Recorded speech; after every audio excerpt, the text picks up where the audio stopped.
Test based on normal distribution last subsection ആണ്. അതിൽ aim എന്ന് വെച്ച് കഴിഞ്ഞാൽ to test H0 such that P1 equal to P0. അതായത് ഇവിടെ രണ്ട് പോപ്പുലേഷൻ ഉണ്ട്. ഇവിടെ testing the equality of proportion in two population ആയിരുന്നു. നമ്മൾ നേരത്തെ ചെയ്തത് ഒരു പോപ്പുലേഷന്റെ കേസ് ആയിരുന്നു. ഇപ്പൊ രണ്ട് പോപ്പുലേഷന്റെ കേസാണ് ഇവിടെ പറയുന്നത്. അതിനാണ് P1ഉം P2ഉം കൊടുത്തിരിക്കുന്നത്. അപ്പൊ to test H0 such that P1 equal to P2. അപ്പം H0 ആണ് ടെസ്റ്റ് ചെയ്യുന്നത്. H1 ആൾട്ടർനേറ്റീവ് ഹൈപ്പോത്തസിസ് ആയ H1 ഏതൊക്കെ വരാം? P1 not equal to P2 വരാം, P1 ഗ്രേറ്റർ ദാൻ P2 വരാം, P1 ലെസ് ദാൻ P2 വരാം. അപ്പൊ H1 ഈ മൂന്നിൽ ഏതെങ്കിലും ഒന്ന് വരാം. എന്നുവെച്ചാൽ ഒരു ക്വസ്റ്റ്യനിൽ ഇതിൽ ഏതെങ്കിലും ഒന്നേ ഉണ്ടാവത്തുള്ളൂ. അപ്പൊ അതനുസരിച്ച് വേണം ചെയ്യാൻ വേണ്ടി ഏത് കണ്ടീഷനാണ് നോക്കിയിട്ട് വേണം ചെയ്യാൻ. പിന്നെ അടുത്തത് ഇവിടെ യൂസ് ചെയ്യുന്ന ഫംഗ്ഷൻ ഏതാണെന്ന് എല്ലാവർക്കും അറിയാം. ഏതാണ്? നോം സിൻവ് എന്ന് പറഞ്ഞ ഫംഗ്ഷനാണ് യൂസ് ചെയ്യുന്നത്. കാരണം നോർമൽ ഡിസ്ട്രിബ്യൂഷൻ ആയതുകൊണ്ട്. നോർമൽ ഡിസ്ട്രിബ്യൂഷന്റെ കേസിൽ അത് ടെസ്റ്റ് ചെയ്യാൻ വേണ്ടി യൂസ് ചെയ്യുന്ന ഒരേ ഒരു ഫംഗ്ഷനേ ഉള്ളൂ, നോം സിൻവ് എന്ന് പറഞ്ഞ്. നോം ഇൻവ് അല്ല, നോം സിൻവ് ആണ്, മാറിപ്പോവരുത്. അപ്പൊ ഇവിടെ ഇസഡ് ആയതുകൊണ്ട് നോം സിൻവ് അങ്ങനെ ഓർക്കുക. പിന്നെ ഇവിടെ ടെസ്റ്റ് സ്റ്റാറ്റിസ്റ്റിക് എന്താണ്? രണ്ട് പോപ്പുലേഷന്റെ കേസിലെ പ്രപ്പോർഷന്റെ ടെസ്റ്റ് സ്റ്റാറ്റിസ്റ്റിക് എന്താണ്? x1 by n1 minus x2 by n2 by root of pq into 1 by n1 plus 1 by n2. ഇപ്പൊ ന്യൂമറേറ്റർ ആണ് x1 by n1 minus x2 by n2 എന്ന് പറഞ്ഞ ന്യൂമറേറ്ററിന്റെ കേസാണ്. ഡിനോമിനേറ്ററിന്റെ കേസ് ആകുമ്പോൾ square root of pq into 1 by n1 plus 1 by n2. Equation കണ്ട് പേടിക്കേണ്ട ആവശ്യമില്ല, അത് സിമ്പിൾ ആയിട്ട് നമുക്ക് എഴുതാം. ഇതിനകത്ത് P ഡയറക്റ്റ് ഇതിൽ തന്നിരിക്കില്ല, ക്വസ്റ്റ്യനിൽ തന്നിരിക്കില്ല. അതിനകത്ത് ക്വസ്റ്റ്യനിൽ തന്നിരിക്കുന്നത് x1ഉം n1ഉം മാത്രമായിരിക്കും. ബാക്കിയെല്ലാം നമ്മൾ കണ്ടുപിടിക്കണം. അപ്പൊ P എങ്ങനെയാ കണ്ടുപിടിക്കുന്നത്? Pയുടെ ഇക്വേഷൻ നിങ്ങൾ തിയറിയിൽ പഠിച്ചതാണ്. P കണ്ടുപിടിക്കുന്നതെല്ലാം x1 plus x2 by n1 plus n2 ആണ് P. അപ്പൊ P അങ്ങനെ കണ്ടുപിടിച്ചു കഴിഞ്ഞാൽ Q ഡയറക്റ്റ് ഇട്ട് നമുക്ക് കണ്ടുപിടിക്കാൻ പറ്റും, 1 മൈനസ് P എന്ന് പറഞ്ഞിട്ട്. അപ്പൊ അത് ഓക്കെ ആയില്ലേ? ടെസ്റ്റ് സ്റ്റാറ്റിസ്റ്റിക്കിന്റെ കാര്യം ഓക്കെ ആയി. പിന്നെ അത് കാൽക്കുലേറ്റ് ചെയ്യുന്ന കാര്യം ക്വസ്റ്റ്യൻ വരുമ്പോൾ ഞാൻ പറഞ്ഞുതരാം. ആദ്യം സ്ക്വയർ റൂട്ട് ഒക്കെ എടുത്തിട്ട് എല്ലാം ഓരോ ടേംസ് കണ്ടുപിടിച്ച് വെച്ചിട്ട് വേണം നമ്മൾ ഈ ടെസ്റ്റ് സ്റ്റാറ്റിസ്റ്റിക് ഇസഡിന്റെ വാല്യൂ കണ്ടുപിടിക്കാനായിട്ട്. അപ്പൊ ക്വസ്റ്റ്യൻ ചെയ്യുമ്പോൾ പറഞ്ഞുതരാം. ഇനി അടുത്തത് എന്താണ്? ഓരോന്ന് വരുമ്പോൾ ആൾട്ടർനേറ്റ് ഹൈപ്പോത്തസിസ് ആയ H1 P1 not equal to P2 ആണെങ്കിൽ എന്താണ് ക്രിട്ടിക്കൽ റീജിയൻ? അത് നമ്മൾ ഇതുവരെ ചെയ്ത 3 സബ്സെക്ഷൻ ഉണ്ടല്ലോ, അതുപോലെ തന്നെയാണ് ഇവിടെയും ചെയ്യുന്നത്. നോട്ട് ഈക്വൽ ടു കേസ് ആകുമ്പോൾ mod Z greater than or equal to Z alpha by 2, greater than ആണെങ്കിൽ Z greater than Z alpha, less than ആണെങ്കിൽ Z less than minus Z alpha. അപ്പൊ ഇങ്ങനെയാണ് ഇവിടെ ഇതുപോലെ സെയിം നേരത്തെ ചെയ്ത പോലെ തന്നെയാണ് ഇസഡ് ആൽഫ ബൈ 2 ഇസഡ് ആൽഫയും മൈനസ് ഇസഡ് ആൽഫയും കണ്ടുപിടിക്കാനുള്ളത്. ഇസഡ് ആൽഫ ബൈ 2 എങ്ങനെയാണ്? നോം സിൻവ് എടുത്തിട്ട് പ്രോബബിലിറ്റിയുടെ അവിടെ എന്ത് കണ്ടുപിടിക്കും? എന്ത് എൻ്റർ ചെയ്യും? 1 മൈനസ് ആൽഫ ബൈ 2ന്റെ വാല്യൂ. അതുപോലെ തന്നെ ഇസഡ് ആൽഫയിലും നോം സിൻവിന്റെ വാല്യൂ എന്താ എൻ്റർ ചെയ്യേണ്ടത്? 1 മൈനസ് ആൽഫയാണ്. അതുപോലെ തന്നെ മൈനസ് ഇസഡ് ആൽഫയില് ആൽഫ തന്നെയാണ്, വേറെ ഒന്നും കണ്ടുപിടിക്കേണ്ട ആവശ്യമില്ല. അപ്പൊ ഇത്രയാണ് നമ്മുടെ തിയറി സെക്ഷനിലായിട്ട്. ഇത്രയും അറിഞ്ഞിരുന്നാൽ നമുക്ക് ഇനി ക്വസ്റ്റ്യൻ ചെയ്യുന്നതിലേക്ക് പോവാം. എല്ലാവർക്കും ഇത്രയും കാര്യം മനസ്സിലായല്ലോ? ഇക്വേഷൻ മാത്രം മറക്കാതിരുന്നാൽ മതി, ബാക്കിയെല്ലാം നമുക്ക് ബാക്കി ചെയ്ത പോലെ ആ ഒരു ഫ്ലോയിന് പൊക്കോളും. അപ്പൊ ഫസ്റ്റ് ക്വസ്റ്റ്യൻ വായിക്കാം. In a certain town A, 600 persons were considered regular consumers of tea out of a sample of 1000 persons.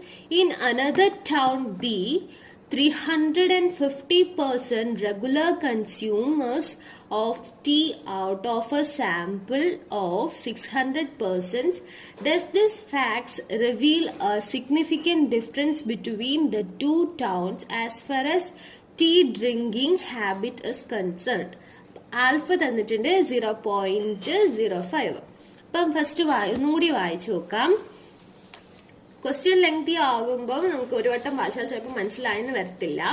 അപ്പൊ രണ്ടോ മൂന്നോ വട്ടം ക്വസ്റ്റ്യൻ വായിച്ച് തറാക്കിയിട്ട് വേണം ആൻസർ ചെയ്യാനായിട്ട്.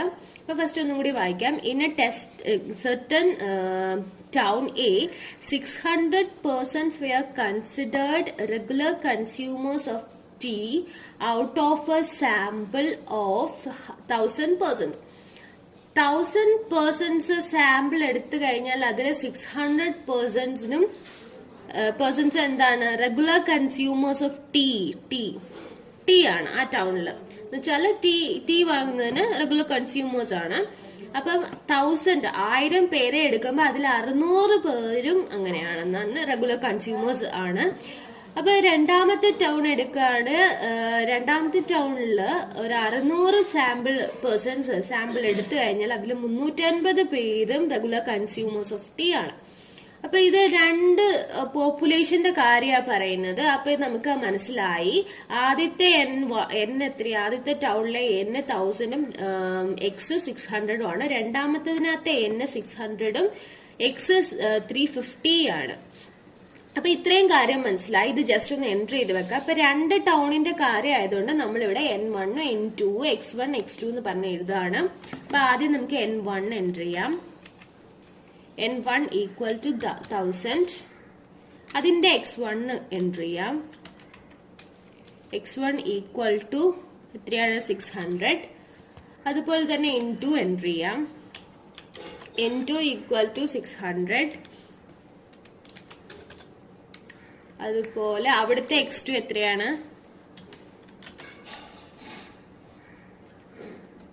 350. ഓക്കെ, N2 ആയി, N ഉം X ഉം ആയി കഴിഞ്ഞു. ഇനി എന്താണ് ക്വസ്റ്റ്യനിൽ പറഞ്ഞിരിക്കുന്നത്? Does this facts reveal a significant difference between the two towns as far as tea drinking habit is concern. അപ്പൊ ഡിഫറൻസ് ആണ് ചോദിച്ചിരിക്കുന്നത്. അപ്പോൾ ഇവിടെ ഹൈപ്പോത്തസിസ് എന്താണ്? അതായത് H1 ഉം H0 ഉം എന്താണ്? H0 എന്ന് പറഞ്ഞാൽ ഈക്വൽ ടു ആണ്, അവിടെ മാറ്റമില്ല, ഒരു ക്വസ്റ്റ്യനിലും മാറ്റമില്ല. പക്ഷെ H1 എന്ന് പറഞ്ഞാൽ ഇവിടെ ഡിഫറൻസ് ചോദിച്ചിരിക്കുന്നത് കൊണ്ട് നോട്ട് ഈക്വൽ ടു ആണ്. അപ്പം അത് എഴുതാം. H0 ഉം H1. H0 എന്ന് പറഞ്ഞാൽ P1 equal to P2. H1 such that P1 not equal to P2. not equal ന്റെ സൈന് നമ്മൾ ഇട്ട് കൊടുക്കണം. അത് നേരത്തെ യൂസ് ചെയ്തത് കൊണ്ട് റീസെന്റ് യൂസിനകത്ത് കിടക്കുന്നുണ്ട്. Not equal to P2. അപ്പൊ ഹൈപ്പോത്തസിസ് എഴുതാനും ഓക്കെ ആയില്ലേ? ഇനി നമുക്ക് കണ്ടുപിടിക്കേണ്ടത് P ആണ്. അപ്പൊ P കണ്ടുപിടിക്കാം. P എന്താണ്? P ഈക്വൽ ടു P എന്താണ്? X1 plus X2 by N1 plus N2 ആണ് Pയുടെ വാല്യൂ അല്ലേ? അപ്പൊ അതിനു വേണ്ടി എന്ത് ചെയ്യണം? X1 plus X2. അപ്പം രണ്ടും എന്താ ന്യൂമറേറ്ററും ഡിനോമിനേറ്ററും ചെയ്തിട്ടാണ് ഡിവൈഡ് ചെയ്തത്. അതുകൊണ്ട് തന്നെ നമ്മൾ ബ്രാക്കറ്റിൽ കൊടുക്കുക. X1 plus X2 bracket close ചെയ്യുക, divide by bracket open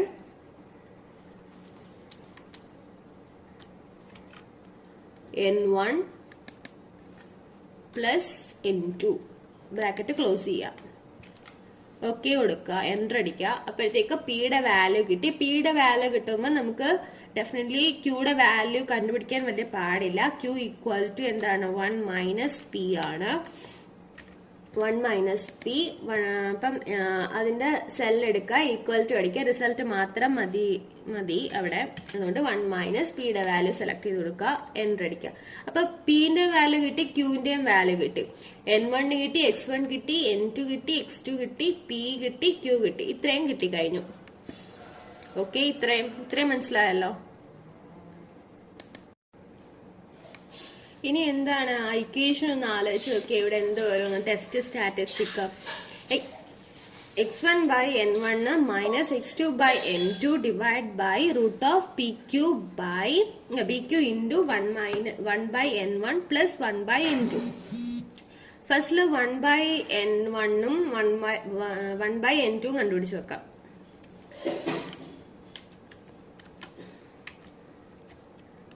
one by N1 കണ്ടുപിടിക്കാൻ 1 by N1 സെലക്ട് ചെയ്ത് കൊടുക്കുക, എൻ്റർ അടിക്കുക.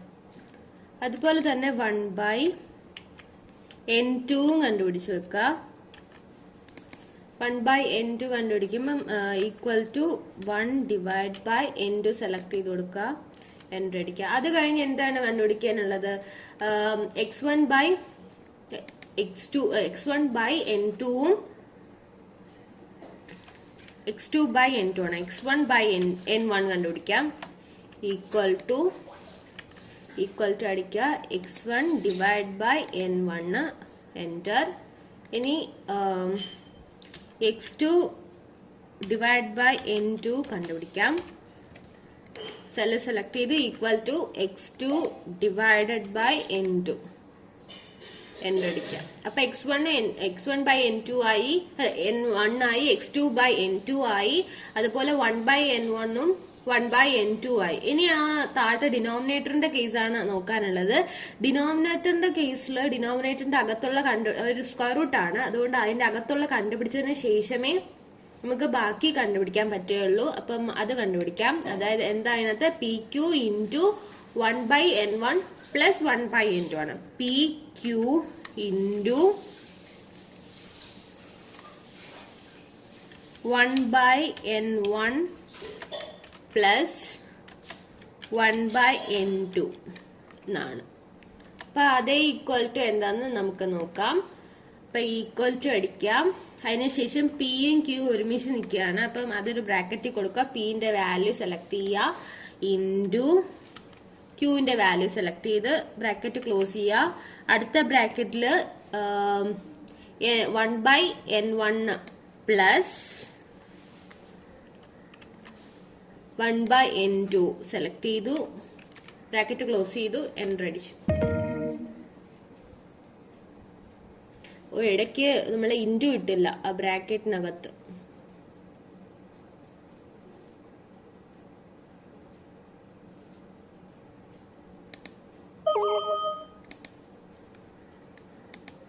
അപ്പൊ അത് നമുക്ക് ഒന്നും കൂടെ എഴുതാം. ഈക്വൽ ടു അടിച്ചു. അതിനുശേഷം ബ്രാക്കറ്റ് ഓപ്പൺ ചെയ്തു, പിന്റെ വാല്യൂ സെലക്ട് ചെയ്തു, ഇൻറ്റു ക്യൂവിന്റെ വാല്യൂ സെലക്ട് ചെയ്തു. അത് കഴിഞ്ഞ് ഇൻറ്റു കൊടുത്തെങ്കിൽ മാത്രമേ ഇതിന്റെ കൂടെ മറ്റേ ബാക്കി അടുത്ത ബ്രാക്കറ്റ് മൾട്ടിപ്ലൈ ആകത്തുള്ളൂ. അവിടെ നമ്മൾ ഒന്നും കൊടുക്കാതിരുന്നതുകൊണ്ട് കമ്പ്യൂട്ടറിന് മനസ്സിലാക്കാൻ പറ്റത്തില്ല അവിടെ എന്താ ചെയ്യാനുള്ളതെന്ന്. അപ്പം അടുത്ത ബ്രാക്കറ്റിനകത്ത് 1/n1ന്റെ വാല്യൂ സെലക്ട് ചെയ്തു, പ്ലസ് 1/n2ന്റെ വാല്യൂ സെലക്ട് ചെയ്തു, ബ്രാക്കറ്റ് ക്ലോസ് ചെയ്തു, ഓക്കെ കൊടുക്കുക, എൻ്റർ അടിക്കുക. അപ്പൊ അതിന്റെ വാല്യൂ കിട്ടി. ഇനി ഇതിന്റെ സ്ക്വയർ റൂട്ട് ആണ് നമുക്ക് ആവശ്യം. അപ്പൊ സ്ക്വയർ റൂട്ട് കണ്ടുപിടിക്കാം. സ്ക്വയർ റൂട്ട് എങ്ങനെ കണ്ടുപിടിക്കുന്നത്? മാത്ത് ആൻഡ് ട്രിക്കിൽ പോയിട്ട് formulas math and trick SQRT. Square root എടുത്ത് ഏത് നമ്പർ ആണോ വേണ്ടത് ആ നമ്പർ അവിടെ സെലക്ട് ചെയ്ത് കൊടുക്കുക, ഓക്കെ കൊടുക്കുക. അതിന്റെ സ്ക്വയർ റൂട്ടും കിട്ടിക്കഴിഞ്ഞു. ഇനി നമുക്ക് Z കണ്ടുപിടിക്കാൻ. Z ഈക്വൽ ടു എന്താണ് equation? First numerator x1/n1 minus x2/n2 ആണ്. അപ്പൊ ബ്രാക്കറ്റ് ഇടുക. രണ്ട് ന്യൂമറേറ്ററും ഡിനോമിനേറ്റർ സെപ്പറേറ്റ് ചെയ്ത് കൊടുക്കുക. x1/n1 ഇവിടെ കണ്ടുപിടിച്ച് വെച്ചിട്ടുണ്ട്, മൈനസ് x2/n2 ബ്രാക്കറ്റ് ക്ലോസ് ചെയ്തു, ബൈ ഏതാ സ്ക്വയർ റൂട്ട് ഓഫ്. അപ്പൊ ഈ സ്ക്വയർ റൂട്ട് കണ്ടുപിടിച്ച് വെച്ചേക്കില്ലേ, അത് സെലക്ട് ചെയ്ത് കൊടുക്കുക, എൻ്റർ അടിക്കാം. അപ്പൊ ഇസഡിന്റെ വാല്യൂ കിട്ടി. അതൊരു പോസിറ്റീവ് നമ്പർ ആണ്. നെഗറ്റീവ് ആയിരുന്നെങ്കിൽ നമുക്ക് അതിനെ പോസിറ്റീവ് മാത്രം എടുത്താൽ മതിയായിരുന്നു. ഇവിടെ അത് എന്തുകൊണ്ടാ? ഇവിടെ നോട്ട് ഈക്വൽ ടു ആയതുകൊണ്ട് മോഡ് ഇസഡ് ആണ് നോക്കുന്നത്. അപ്പൊ ഇവിടെ പോസിറ്റീവ് വാല്യൂ ആയതുകൊണ്ട് നമുക്ക് ആ ഇസഡിന് മോഡും കൂടി അങ്ങ് അപ്ലൈ ചെയ്ത് കൊടുക്കാം, ഇട്ട് കൊടുത്താൽ മതി. അപ്പൊ മോഡ് ഇസഡ് ആയി. ഇനി മോഡ് ഇസഡ് ആയതുകൊണ്ട് ഇവിടെ എന്തിന്റെ വാല്യൂ നമുക്ക് കണ്ടുപിടിക്കാനുള്ള? ഇസഡ് α/2ന്റെ വാല്യൂ നമുക്ക് ഇവിടെ കണ്ടുപിടിക്കാനുള്ളത്. അപ്പൊ ഇസഡ് α/2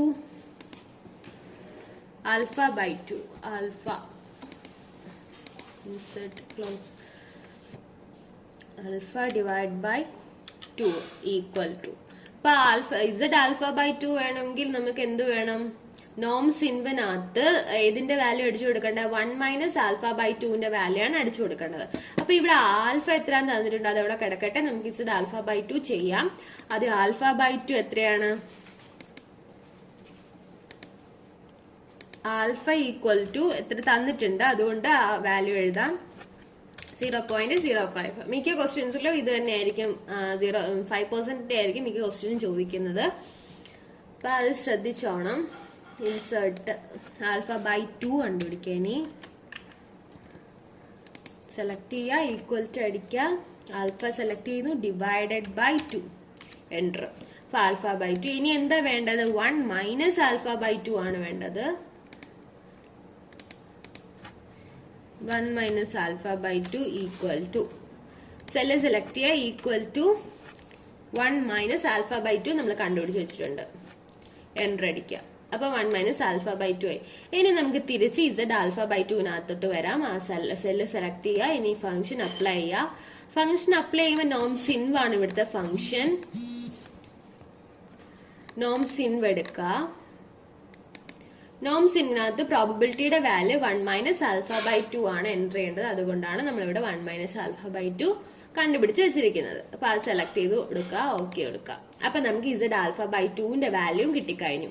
അപ്പൊ ഇത് ഒരിക്കലും 0.65-ഉം 1.95-ഉം ഈക്വൽ അല്ലെന്ന് നമുക്കറിയാം. അപ്പൊ ഇവിടുത്തെ കണ്ടീഷൻ, ക്രിട്ടിക്കൽ റീജിയന്റെ കണ്ടീഷൻ ഒന്ന് നമുക്ക് എൻ്റർ ചെയ്ത് വെക്കാം. ഈ mod Z greater than or equal to Z alpha by 2. Alpha by 2. അപ്പൊ ഇതാണ് ഇവിടുത്തെ കണ്ടീഷൻ എന്ന് പറഞ്ഞു കഴിഞ്ഞാല്. അപ്പൊ ആ കണ്ടീഷൻ ഇവിടെ ട്രൂ ആണോ അല്ല ഹോൾഡ് ചെയ്യുന്നുണ്ടോ ഇല്ലയോ എന്ന് കണ്ടുപിടിക്കാൻ വേണ്ടി നമ്മള് സെല്ല് സെലക്ട് ചെയ്യുന്നു. ഇവിടെ ഈ രണ്ട് മോഡ് ഇസഡും ഇസഡ് ആൽഫ ബൈ 2ഉം ഈക്വൽ അല്ലാത്തത് കൊണ്ട്, ഈക്വൽ അല്ലെന്ന് നമുക്കറിയാം കണ്ടാൽ തന്നെ. അപ്പൊ ഗ്രേറ്റർ ദാൻ്റെ ഇത് മാത്രം നോക്കിയാൽ മതി. അപ്പോ സെല്ല് സെലക്ട് ചെയ്യുക, ഈക്വൽ ടു അടിക്കുക, മോഡ് ഇസഡിന്റെ വാല്യൂ സെലക്ട് ചെയ്യുക, greater than Z alpha by 2ന്റെ വാല്യൂ സെലക്ട് ചെയ്ത് കൊടുക്കുക, എൻ്റർ കൊടുക്കുക. അപ്പൊ ഇവിടെ ഫോൾസ് ആണ് വന്നിരിക്കുന്നത്. അപ്പൊ ഈ കണ്ടീഷൻ ഇവിടെ സാറ്റിസ്ഫൈ ചെയ്യുന്നില്ല. അപ്പൊ സാറ്റിസ്ഫൈ ചെയ്യാത്തത് കൊണ്ട് ഇവിടെ അക്സെപ്റ്റ് ചെയ്യാണ് ചെയ്യുന്നത്. എന്ത് ചെയ്യുന്നു? ഹൈപ്പോത്തസിസ് അക്സെപ്റ്റ് ചെയ്യാണ് ചെയ്യുന്നത്. ഏത് ഹൈപ്പോത്തസിസ്? H0 അക്സെപ്റ്റ് ചെയ്യാണ്. അപ്പൊ so we accept the hypothesis എന്ന് കൺക്ലൂഷൻ എഴുതുക. So we accept the hypothesis.